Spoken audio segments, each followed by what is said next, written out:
Con gusto, Mayra Cristina Gómez Corral, alumna del octavo cuatrimestre en la carrera de Derecho en la Universidad Interamericana para el Desarrollo en el campus de Toluca, Estado de México. Al mismo tiempo que aprovecho para darles una pequeña introducción para este podcast. El propósito del mismo radica en que los objetivos dispuestos por la actividad de la sesión número 3 de la materia de Derecho Internacional Público nos piden hablar un poquito acerca de los sujetos de Derecho Internacional Público. Esta sesión como tal nos solicita hacer una investigación abocándonos a los contenidos dentro de nuestra biblioteca digital de UNIT. Sin embargo, de manera personal he decidido hacer algunas comparaciones en base a diversas bibliografías web y textos físicos que considero comparten información necesaria para abordar el tema principal de este podcast, que como ya lo había mencionado, son los sujetos del derecho internacional público. Bien. Comencemos hablando de qué son los sujetos del derecho internacional, pues esta es la base para seguir entendiendo un poquito más a fondo el tema. Los sujetos del derecho internacional son aquellos entes con capacidad jurídica, obviamente internacional, que pueden contraer obligaciones y exigir derechos y para poder reclamar por medio de su ius standi, que después de una pequeña investigación descubrí que era el derecho de acceso ante un órgano jurisdiccional, que en este caso, al estar hablando de temas internacionales, sería ante los tribunales internacionales. Ahora bien, hablemos de la naturaleza de los sujetos del derecho internacional. Pues hay que tener claro que aunque estos sean capaces de contraer obligaciones y exigir derechos, estas obligaciones y estos derechos son en base a diversos grados de capacidad internacional. Como un pequeño ejemplo tenemos a los estados o las naciones, que se distinguen por un elemento de igualdad soberana. Este elemento de organización se da entre la nación y el individuo, es decir, entre el gobierno y nosotros como gobernados, y su elemento territorial es lo que lo distingue de las organizaciones internacionales. Bien, ahora que entendimos un poquito acerca del Estado, pasemos con cómo los tipos de sujeto tenemos tres divisiones: los sujetos soberanos, los sujetos necesarios y los sujetos derivados o secundarios. Sin embargo, estos sujetos no engloban otros sujetos físicos de vital grado de importancia que se reflejan ya en nuestra sociedad, que son el sujeto típico por excelencia, que era el único sujeto, que es el Estado antes de la interdependencia de los estados, y esto se terminó con el surgimiento de las organizaciones internacionales, pues abrió paso a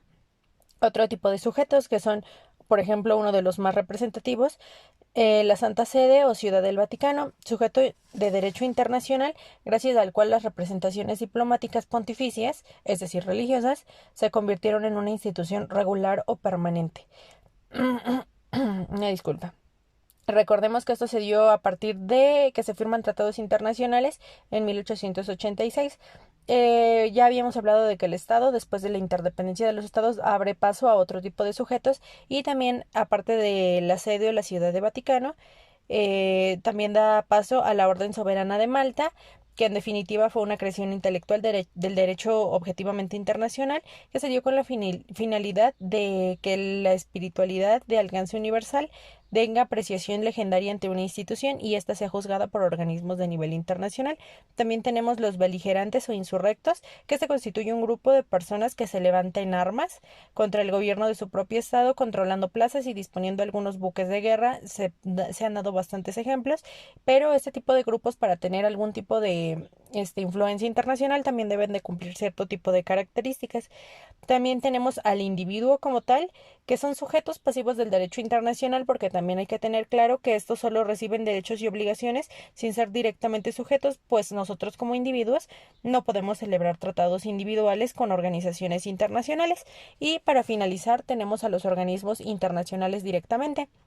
que obviamente pues es el tema que nos aboca, son sujetos indiscutibles del derecho internacional, y estos tienen características propias que forman una regularización de otro tipo de sujetos, es decir, estos regulan a los demás, son creados por medio de tratados internacionales y pueden participar en diversas creaciones de otras organizaciones. Por su misma definición, o como el tema que nos aboca ya lo estamos viendo en sesiones incluso anteriores, esta es una organización de tipo internacional, es decir, que tiene influencia en muchas naciones que hayan firmado tratados, y estas se definen en base a la ley, hacen referencia a que toda organización se tiene que encontrar formada por sujetos del derecho internacional público y que ésta debe de estar regulada para poder tener presencia de tipo internacional.